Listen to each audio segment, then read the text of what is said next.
got a great panel of speakers today talking about some great topics. We've got Nick Connon, Sean Gilmour, Matt Carlson, and our friend and dearest Jeff Baart. So this is a lot of content. We've got 4 different tracks. So I'm going to head it over to Nick right now. Nick, you out there, buddy? I sure am. Hello, everybody. Great. Hey, everybody. My name is Nick Connon. I'm a cloud solution architect here at Modern Work. My passion, of course, though, is Teams Phone and Teams Telephony there. So I'm going to give you guys a brief rundown on a pretty awesome feature that we released back in February of this year, SMS on Teams Phone for calling plans. All righty.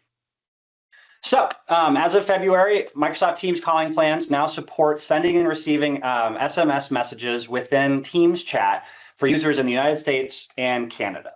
So for those users in the US and Canada, they can send SMS messages to numbers that can receive SMS messages and are also regionally assigned to recipients in the US or Canada at this time. Sending text messages or SMS messages rather outside the US or Canada is not supported today at this time there. A couple definitions or a few things we're going to talk through here. The PSTN or publicly switched telephone network industry. You see there in the third bullet under SMS messaging is considered application to person or A2P messaging.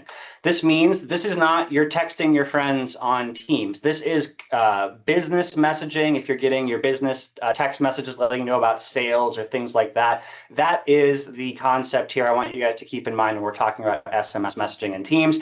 It's not so I can message one of my co-presenters and say, hey, are you going to be online today?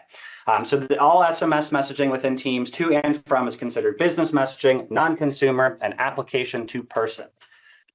These references, business messaging, non-consumer, and application person, they're a little bit interchangeably here. But the most notable one, again, like I said, SMS in Teams, we do not categorize this as consumer SMS messaging. And the reason that that's important is that the PSTN industry requires for application to person messaging to be routed through a specialized network known as the 10DLC or the 10-digit long code network. And the purpose of this network is to control that application to person access to subscribers and reduce the chance of your A2P messages being flagged as spam.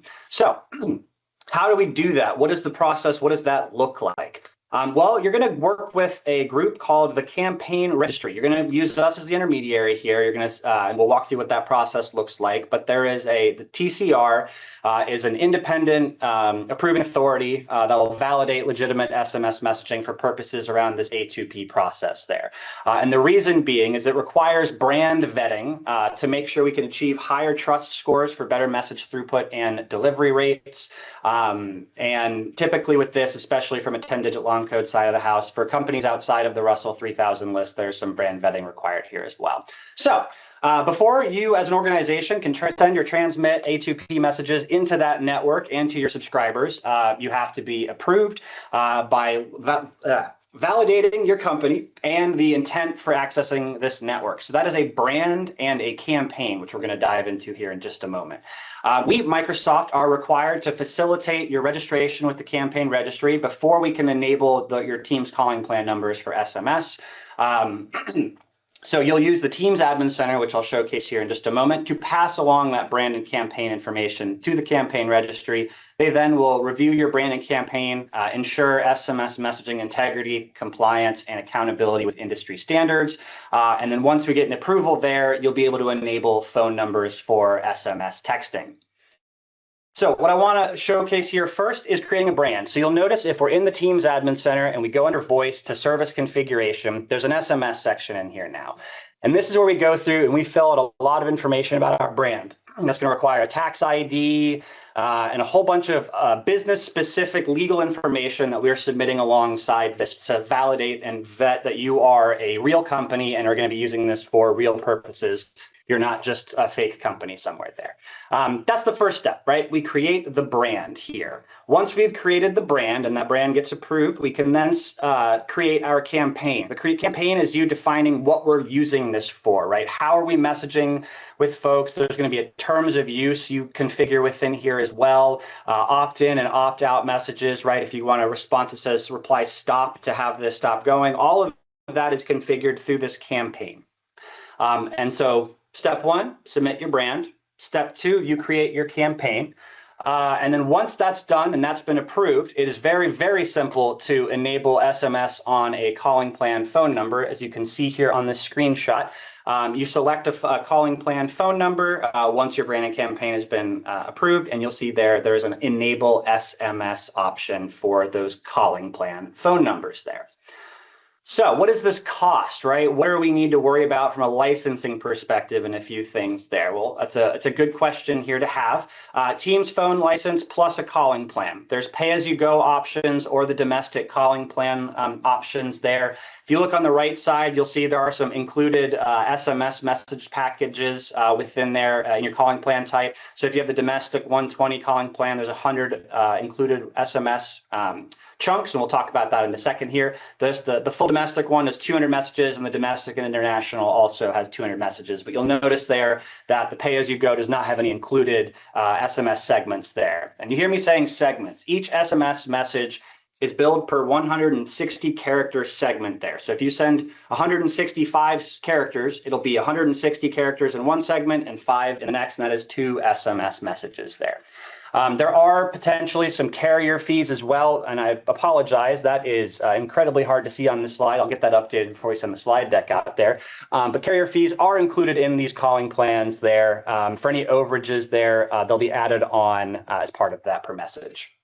This does require communications credits or postpaid invoicing to leverage. And if you look in the bottom right there for the US and Canada per segment, you'll see that as the usage fee. It's 0.0075 US dollars and 0.01028 Canadian dollars per segment there. Want to talk about a couple of the considerations in the limitations within this as well. One brand and one campaign are allowed per tenant. That's it. So you'll spin up your brand, you'll spin up your campaign, but you can't have multiple brands or campaigns in a tenant. By default, a campaign supports enabling up to 49 calling plan numbers to be SMS enabled. If you need more, we have a note. If you click the link in the slide for that step 2, create campaign, you can work through a process with Microsoft support to enable more than those 49 numbers there. Right after you enable that phone number for SMS and assign it to a user, those users can begin sending and receiving SMS messages. There's no policy governance to limit the number of messages sent to or received by the user there. Calling plans support sending SMS when it's a 10-digit long code phone number, so area code or country code and the area code and the rest of that there. They do not currently support toll-free numbers, short codes, or alphanumeric sender ID, like having your Contoso, for example, here, or like Microsoft show up for that sender ID there. These are supported for one-on-one conversation. It is supported for one-to-one. There's no group-based messaging. You can't send MMS or attachments, emojis, stickers, or GIFs currently in these messages. It is just one-to-one send out and receive SMS messages from within Teams there. I want to make sure that you've got a few extra resources here as well for you, because this is pretty important. The top one here takes you to our documentation page for planning for SMS and Teams with calling plan numbers. That's step 1, creating your brand. Step 2, creating that campaign in there as well is useful. And then the privacy and terms template, that's going to be an important one. That's where you're kind of building out that, opt-in, opt-out privacy section there. And then the final link we have there talks through the process of our policy for SMS in Teams. So it's definitely worth taking a look at that as well. Excuse me. I wanted to mention one more thing on here as well. There is some rate limits to as part of this as well, depending on if your operator is AT&T or T-Mobile, and there are brand tiers as well. This is talked about in that create a brand section. Depending on your brand score, if you're doing a low volume of SMS texting, it's fixed at 75 SMS segments per minute per campaign if your carrier is AT&T. If T-Mobile is the carrier there or the operator, 2,000 messages fixed per day per brand for that. There's also a high volume level. I'll walk through that side as well. Depending on the brand score, that fixed for AT&T can go from 75 up to 240 per minute, 2,400 per minute, or 4,500 per minute if you're a Class F, Class D, or Class B brand score there. And last but certainly not least with that, for the T-Mobile side, if you need to have a low mid, a high mid, or a top brand score there, and you go through this process, you can hit 10,000 messages per day, 40,000, and up to 100,000 messages there. But that's what I've got for y'all for SMS in Teams. Again, this is currently only available within calling plan phone numbers at this time. So that's what we have for you today. But it's pretty exciting, and it's a great way to start to be able to, if your business has a group of subscribers out there, you want to be able to send SMS like application to person messaging out via SMS rather than sending out a bulk email blast or things like that. You can start to see those business use cases there. And thank you, Matt, for grabbing that question in chat over there. Awesome. Well, I think that's what I have for y'all today with regards to SMS in Teams phone. So I'm going to hand this on over to my colleague, Sean, if that's okay, to continue on to our next section. Thanks so much, Nick. I will hopefully be able to control the PowerPoint. There we go. All right. So today I'm going to talk with folks about the Q's app. We'll start with a bit of a primer, and then I'll jump into some roadmap stuff. So we'll talk about features that have just recently released, as well as some that are upcoming. So just to sort of ground folks in the sort of whys around the Q's app, because we often get questions about this particular set of features. So call queues and auto attendance have been available on Teams phone system since almost the beginning of Teams release. And we've had sort of fits and starts around the sort of support we've had. Obviously, VEC arrived shortly before COVID, and was sort of a take on integrating collaboration and call queue work. Unfortunately, we didn't really see engagement or uptake in that solution. And so a couple years later, just as sort of COVID was cresting, we started to look more deeply into how folks were using call queues and auto attendance, particularly in Teams, and also looking at industry trends. And one of those trends is something we internally call citizen agents. And this is really the move to push more customer engagement deeper into organizations. So into the groups that would traditionally just be doing collaboration work, information workers, organizations like HR departments, internal help desk, where they're doing work in Teams and their primary job is not necessarily answering customer phone calls every day, but it is part of their job. And so with that, we decided to pursue deeper integration of call queue capabilities into the Teams app, and started to express more sort of functionality for what we often term we work. So work together as a team to help support customers. Again, as part of your normal job, but not as your everyday job. Q's app is not the replacement for a full-blown contact center. If you're looking at supporting a call center, we have a lot of great partners in that space that support different levels of integration. This isn't the meeting for us to talk about contact center and Teams, but I'm happy to come back and talk about Teams phone extensibility, which allows for deep integration of Teams phone there. But rather, the Q's app is designed for those folks that are doing both sort of information work as well as engaging with customers, answering calls, and managing those communications, as well as the folks that oversee that work. So in parlance, that would be agents and supervisors. So you'll see that throughout this presentation, but it's really talking about those folks that are diving in. So doing that work. So let's dive in a little bit on what the Q's app brings to the table. So one of the things we realized talking with customers is there's a lot of fluidity in this work. Folks will be doing something, they'll be asked to jump in. They may take a quick couple hours to be on and then have to jump into other work or jump into meetings. And so one of the key needs here was the ability to opt in and opt out very, very quickly, as well as for supervisors to do that. So we top-lined that capability in the Q's app. We also sort of top line a set of analytics that lets you sort of quickly understand what the state of the queue is and whether or not you need extra help. But The other thing that we wanted to do, and one of the things that we heard a lot from our customers was, hey, one of the reasons we want this kind of work to happen in Teams is because everyone that does, is already doing work here is very familiar with the way calling works, is very familiar with the way call controls work. We don't want something that's disruptive. So we didn't do make any changes in and around the way calls are answered, or the sort of facilities around that. So transfer, consultant transfer, chat with other folks on the call queue, those all function in the same way you would expect them to in Teams, to create that sort of understanding, sort of that baseline understanding of how to work in this system without having to relearn everything because you're adding an additional app. As well, we continue to invest in capabilities that allow for line of business apps to sort of be integrated with calls. So up to the last couple of months, we had the capability to do what we call screen pop, which is passing through a URL with parameters that could open a third-party web app. We have introduced calling extensibility. That's getting a little bit into our roadmap, which allows for the ability for tab apps to show up in calls. And there's some more coming in that space that I'll talk about as we get to the roadmap.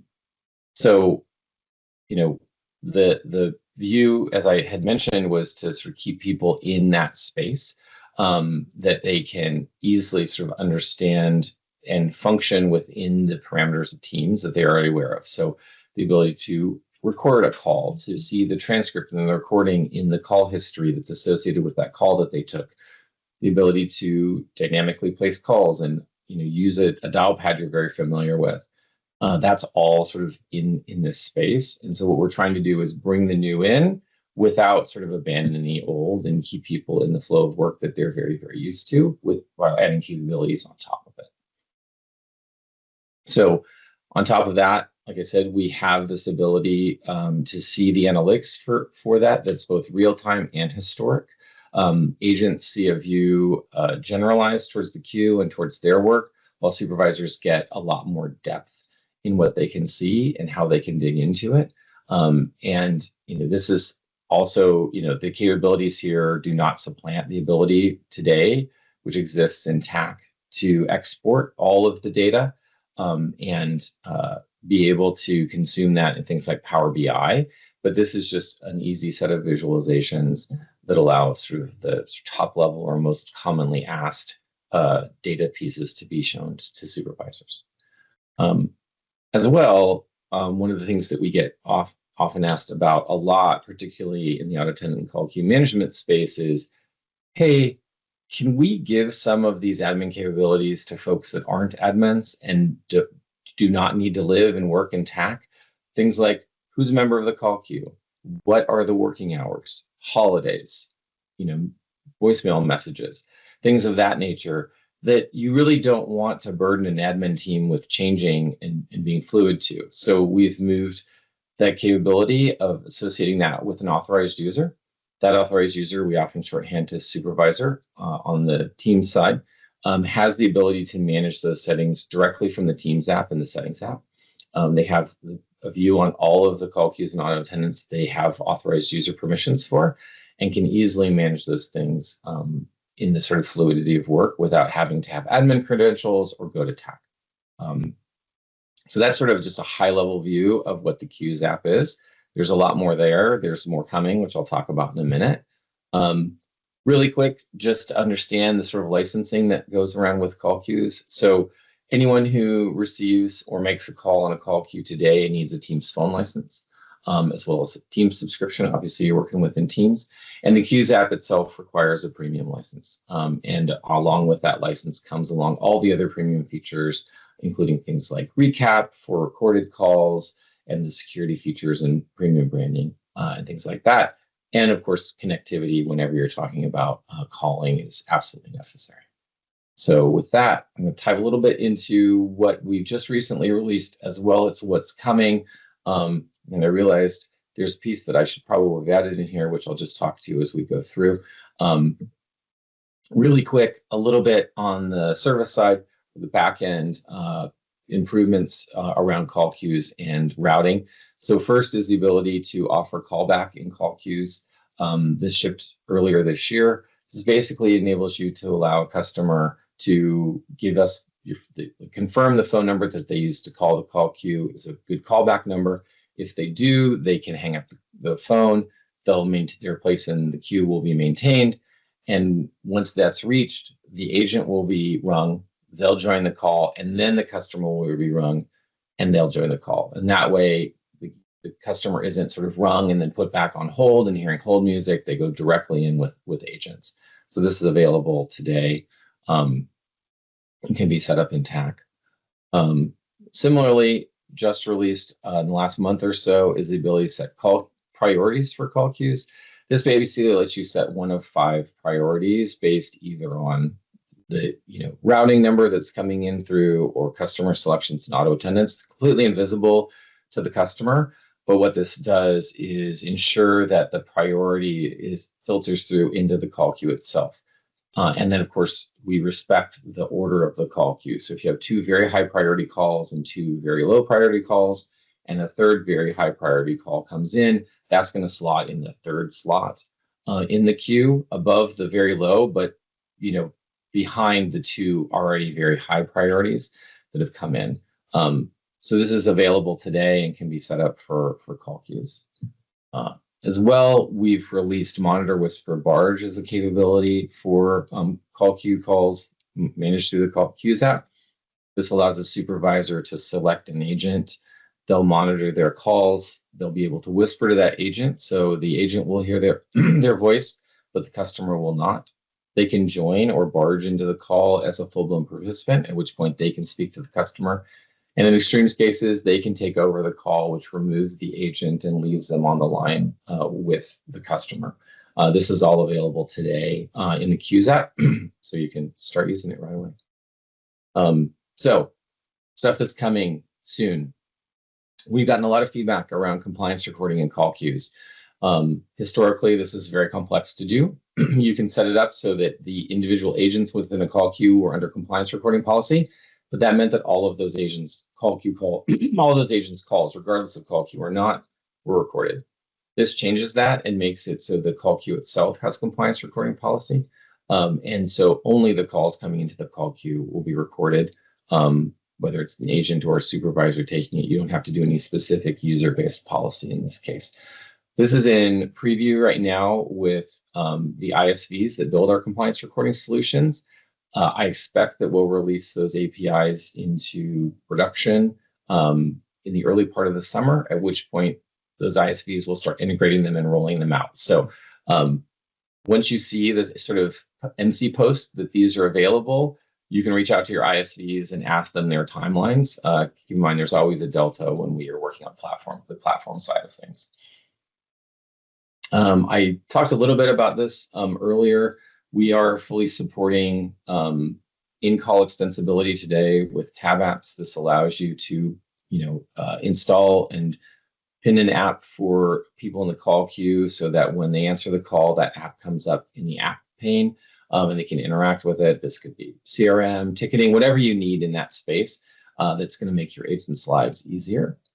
And then building on that, just recently announced at Build is the ability for third-party co-pilot agents to engage in one-on-one calls. And so that will allow those third parties to build agents that can get real-time data during a call to operate against it and perform functions of a variety of types. You can imagine a query against a knowledge base based on what the customer is talking to you about. Proactive offers that can come up on a sales call based on the discussion. So there's lots of options here and lots of power that comes with that. So that's the last slide I have. The other thing I'll add, I talked a little bit about analytics and reporting. One of the concerns has always been the length of reporting that we support. Today, it's 28 days. There's a lot of reasons why it's 28 days that I won't get into here. But we're extending that. So later this summer, you should expect that to be extended to 120 days worth of data. That'll be available both in the Queues app as well as available via the APIs to pull into PowerShell to do more analytics. I know it's a long time coming. Sorry it took so long. Lots of discussions with Sela on our side, but we're finally through it, and we're going to be opening that for you. So that's the end of my presentation, and I'm pretty sure I'm handing it off to Matt now. So take it away, Matt. Yeah, thanks, Sean. That was great. Matt, are you out there? Here we go. Hey there. Hey everybody, Matt Carlson, like my peers here, a cloud solutions architect for Teams Phone. So excited to present some updates for everyone today. I'm going to be talking about Teams Phone devices, kind of what's the latest updates for these. Majority of these updates that we'll review here are related to Microsoft Teams certified desk phones. And so we'll go through kind of what are the latest updates in the last few months. And then I have a slide on some roadmap items that are coming out as well. So the first slide here, we'll talk about, as my great colleague Sean just described and went through the Qs app for us. So the Qs app is now available on a Teams certified desk phone. So you'll see this as a new application on the Teams phone. And this is primarily focused towards agents. It's not going to have all of the great capabilities that your desktop application that Sean just reviewed has. But this is will allow agents to opt in and opt out of calls, assuming that capability is turned on for that call queue. So you can see a screenshot of that from a desk phone perspective view there. So great updates there, keeping up with the desk phones and our latest features with the Qs app. The next one is circular delegation. We've gotten this request quite a bit, and I know probably some of you on the call have run into this. So circular delegation is the idea that prior to this update, there was a hierarchy and who could be a, if you want to call it the boss admin role, where you could only be a delegate for someone. They could not also be a delegate for you. With this update, that has now been changed to where you can allow circular delegation. So a common example for this may be a group of 3 teammates all want to be able to make and receive calls on each other's behalf. With a circular delegation, you'll now be able to do that. The next big update that I have for you is line keys. So again, this is also a new application on the Team Certified Desk phones that also applies to sidecars as well. So, or extension keys. So previously you were able to create speed dials that would go onto those, and you were kind of limited to exactly that, a speed dial. So with the idea of line keys now, we're adding additional capabilities that you can now assign to those sidecars or to your Team Certified Desk phone, whether it's touchscreen or the analog physical buttons. So that line key can be pinned on your home screen. And it really adds a lot of extensibility for what can be assigned to those line keys. So again, previously it was just contacts. Now we're introducing the ability to assign speed dials, shared lines of your delegates, like I talked about previously, as well as call queues. And then you can also monitor the status of those items, whether it is a call queue, shared line, etc. So line keys is a great addition. And in order to modify your line keys, you'll long click on each of the line keys. You'll be able to assign, whether it's a shared line, call queue, speed dial, etc., favorite contact, you'll be able to do that. And then you'll also be able to interact with those during a call as well. So same with a speed dial. If you need to transfer to somebody very often, you could put that as one of your line keys, or if you transfer to a call queue, you can now do that as well. External contacts and shared line history. So external contacts will now allow you to use the People app to create and add external contacts within that application. And then as we saw in the previous slide, those external contacts can now be added as line keys for that feature. Shared line history, again, going back to call delegation, this will allow delegates to see the full history of the person that they delegate on behalf of. So there will be the delegates can use the shared line appearance app within the Teams desk phone. And then the boss and delegators, they of course would be able to see their own call history using the standard calls app and viewing that. So bringing those features over to the desk phone capability now allows those delegates to view without having to use the desktop Teams app, view that shared line history. This one I'm really excited about. So this is a great feature that is rolling out now is AI call transfer summary.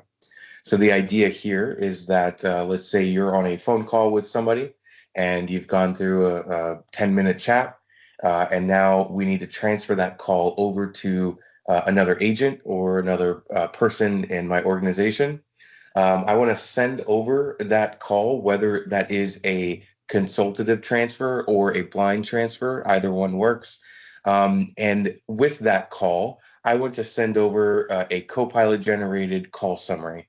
And so this feature is now supported not only in the Teams desktop applications, but also on the desk phones as well. So you can see here on the first screenshot, we're looking at that initial screen from the original call taker that's showing the call summary and whether or not I want to transfer and generate and send that call summary with the call.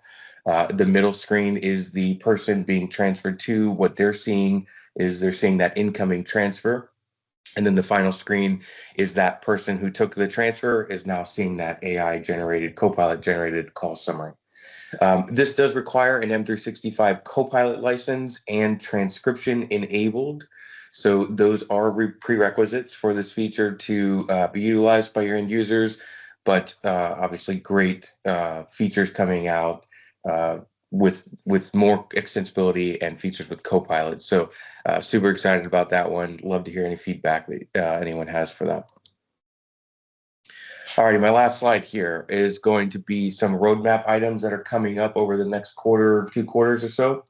Copilot support for one-to-one and group calls on Teams phone devices.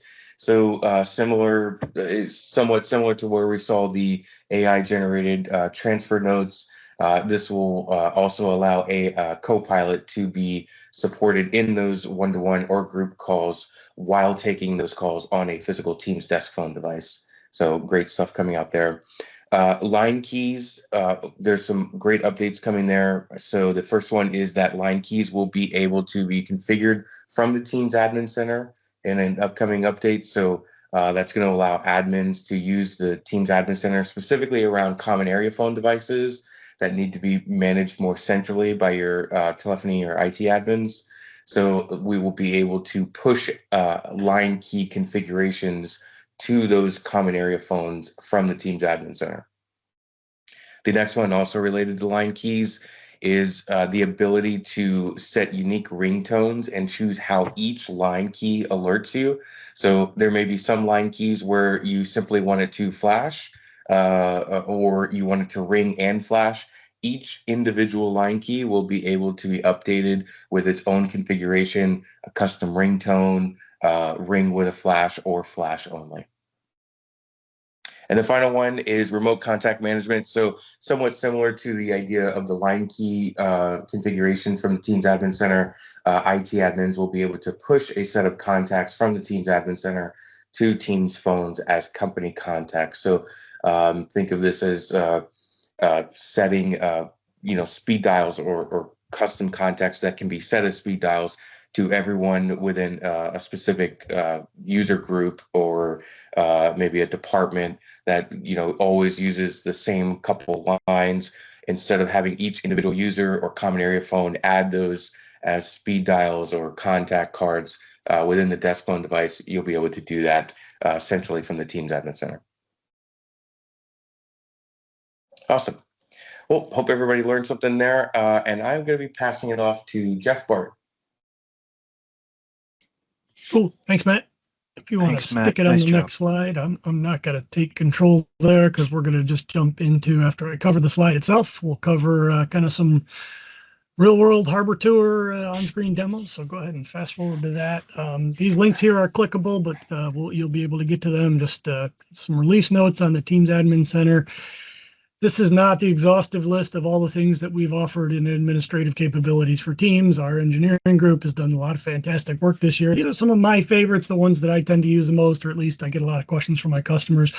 I'm going to cover real quick when I switch to the kind of live demonstration, just the difference between the new versus the traditional TAC experience. I tend to jump on customer calls a lot, and you'll see when I'm demonstrating for you, I might have the legacy view in my admin center and somebody else says, I can't find policies. They're in a different place now, right? There's a new versus a traditional experience. And I'll show you real quick on how you can toggle back and forth if you're more comfortable with one or the other, but we'll set some of the groundwork on the new experiences there. Two additional links here on what's labeled meetings best practices, but I really put in parentheses there media best practices. There's a blog post there. I think Martin and Justin, some of our engineering folks that I work with pretty frequently, did a lot of nice work. You may not see it in your tenant yet, but it should have been rolled out probably May, June timeframe. A screen and TAC that kind of, yeah, there we go. Thank you. A screen and TAC that kind of gives you the ability to kind of see ports, protocols, client health, so forth. And then there's a blog post on it. We'll talk about direct routing, number management. If some of you have seen your direct routing numbers start to show up in your numbering inventory, and I already mentioned in chat, folks are talking about the SIP ladder diagrams for direct routing. I'll show you what that looks like. Client health dashboard rolling out soon. And then while the slide is labeled Teams Administrative Enhancements, I did provide some additional administrative tools down there, some additions that have gone into the connectivity test tools that we have. Teams PowerShell 7.1 rolled out just now about last week for June. And then one that's probably gone a little bit more quieter, but we are in the message center post there, 108. 5581. You can get to it from your admin center if you click on that link there. An admin reader role is being released, which is a pre-built role that is providing kind of global access to the Teams admin center in a read-only data protected mode. So a lot of folks have been asking for the capability to give people the ability to either troubleshoot or look up. While we've got, I think, 7 or 8 other roles in there, this is the new one that's just going to be a read-only role. So enough to do with slides. Let me just kind of switch to my screen. And Jonathan, if you would be kind enough for me later on to go ahead and take back over the slides once I'm done screen presenting. And of course I did it. I showed myself on the screen. Right, so I think we kind of mentioned before, actually, let me do this real quick. So some of you in your admin center, we're up here in the Teams admin center. Let me get my little pointer working here.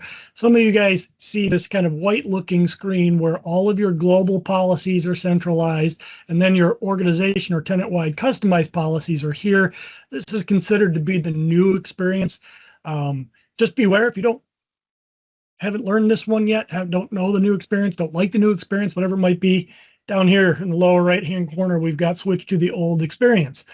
I personally am old school and have not adopted the new experience yet, so I'm going to go ahead and jump right to the traditional experience. If you're looking for how to toggle that on and you haven't, somewhere on your admin center screen, there's kind of a scrolling window of a bunch of new updates, capabilities, things to be aware of. AOSP, every one of all of our favorite topics is listed in here. Let's see here, but where is settings and policies now all in one? If you click explore, you can now switch to the new experience if you like that one, or as I showed you before, switch to the old experience. But that was just a little groundwork on kind of what you might be seeing differently or what you might be interested to pick up the new experience. And my first bullet on the slide, you can also get to Teams Admin Center release notes right here on one of these little adaptive cards that gets presented.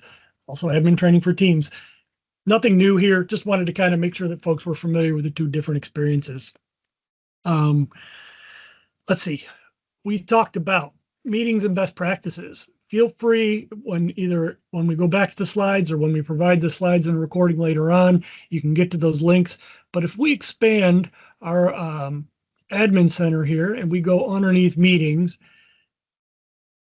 it's kind of hiding to some extent, but it's called best practice configurations. And in best practice configurations, you're going to get a lot of client-side details. I have a small tenant, and apparently I'm managing my tenant fairly well, so I have 0 actions required and 3 no issue detected. Thankfully, it's telling me I have no issue detected. But if you have ports and protocols blocked, if you haven't implemented split tunneling or think you've implemented split tunneling, but still have users that are maybe had a poor media experience, or you're trying to figure out why it might be a poor media experience. You'll get these 3 new categories. If there are issues detected, there'll be alerts, notifications, and recommendation on fix actions. And you'll even get an interactive map that kind of tells you where in the world, what ASNs, what network space are these problems potentially happening. So just be aware that this best practices configuration is living down here. And then again, the links that we put back on the screen will have much more deeper dive from our Learn documentation on how to best handle utilizing this best practice configurations. I wanted to call this one out because while it's living underneath meetings and it is more specific to meetings, people that are in doing phone can also get a lot of good insight. So it doesn't live under the voice flyout here. It lives under the meeting flyout under best practice configurations. Okay, so next thing that came up in both on the slides and then in questions, apologies, I didn't process any good test calls this morning, so my network effectiveness for my SBC at the moment looks ineffective, but somebody asked earlier, can we get details on the effectiveness of the SBC? The link in the dashboard I have has a little bit more information around this, but yes, you can monitor your SBC. It was asked, is there proactive alerting or any type of third-party alerting to SolarWinds or any of the kind of alerting tools? That capability is not out yet. It's not roadmapped yet. I would just recommend that if you or your organization is interested in maybe helping prioritize proactive alerts when your SBC becomes either disconnected, maybe there's a DNS problem, maybe your certificate's expired, reach out to your account team. Let's see if we can get a UAT filed or a development request or even a DCR. We have had customers ask for this. It's just not been enough to kind of bump this up on the priority list. But you do get the status monitoring. You can get into the specific details reporting of your SBC. One that I think is always most important, TLS connectivity is active. Yes, my certificate's good. And what is my SIP option state? Yes, my SIP options are active. And what port am I on? So someone asked earlier in chat, just wanted to kind of cover that real quick. Secondarily, a feature that came out this year, not too long ago, was number management. So previously, when you had direct routing, the Teams Admin Center phone numbers inventory did not represent direct routing phone numbers. It only represented Microsoft Calling Plan phone numbers or phone numbers populated underneath the Operator Connect model from your partners. And you can see from my examples here, while I do have my Operator Connect phone numbers listed under the different carriers that I have connected to my tenant, I also have some Microsoft Calling Plan numbers here. You'll start to see that because I've provisioned to an end user a phone number via the direct routing model, some have extensions because I'm using the extension attribute in direct routing. My direct routing phone numbers now are populated so I can see what numbers are available in my tenant. The link that I provided in the slides covers a little bit more detail, but how you can do a bulk import for all of your numbers, even for numbers that live in your SBC environment but aren't assigned to users.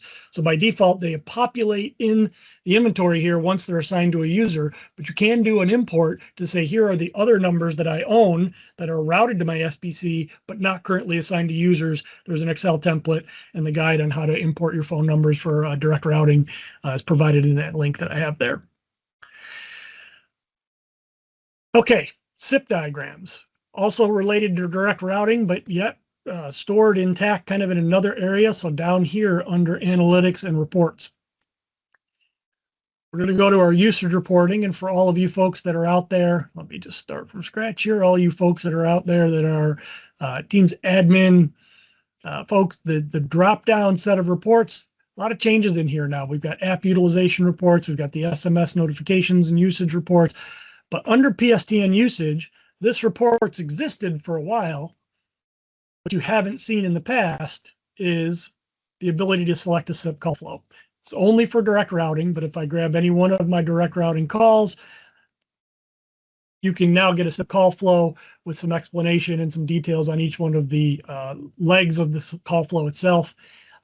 Many of you probably do this through your SBC tools today. I know Ribbon and Audio Codes and even Cisco and so forth have different tools to be able to look at these ladder diagrams. So here's another way to look at it from the Teams infrastructure perspective, so you can kind of take a look at what's going on from Teams to your SBC and compare to what your SBC is seeing. So just be aware, if you didn't catch it, that's PSTN usage. Calling plan, you want to select direct routing. Physically select the call that you're interested in or the one that you want the ladder diagram for, and then you can click on this SIP call flow, and that'll bring that back up again. Two additional links I covered: client health dashboard, not rolled out to tenants yet, and the Teams admin reader role is posted in a message center. Won't be able to show you that today, but in the additional administrative tools that I provided in the slide, just wanted to kind of call out. A lot of folks don't realize or haven't even taken a look at what's out here for when you go to testconnectivity.microsoft.com, tests, Teams, that link. There's a bunch of new tools that have been over the past year rolled out in here. So the ones that I like to reference for my customers a lot, let's see here. Teams Android Desk Phone Sign-In. Simulate a sign-in from an Android phone so you can figure out what conditional access, what Intune policies, and will my user actually be able to log in. Same thing over here with Teams Rooms. You can do it. Often we get calls, or you as an administrator might get a call, why does my end user not have a dial pad, right? Maybe there's something wrong with their policy settings. Maybe they haven't been enterprise voice enabled. Maybe their number isn't applied correctly, or they don't have the right licensing. But right in the middle of the screen here, there's a dial pad test tool that can tell you as an administrator why your end user may or may not be seeing the dial pad. And then voicemail testing, just be aware that this is out here. It's not a function of the admin center. It's just a subset of test tools that really are focused on more than just Teams. Around the M365 stack, there's Exchange and network test tools that you may have used before, but just be aware that the Teams test tab here does have new and enhanced capabilities that have been rolled out. And I think the only other thing we're going to talk about real quick is PowerShell 7.1 that just got released. A bunch of new commandlets. It's actually a pretty big release to 7.1. So in the slides that we'll jump back to here in a second, just get yourself familiar. A lot of you guys are here. This type section of the group was called Teams Admin Center Enhancements. But if you know Admin Center, hopefully you're also reliant and familiar with and getting familiar with and using PowerShell. So, Jonathan, that's all I had. Just a quick crash course there. Oh, all right, Jeff. Thank you. Great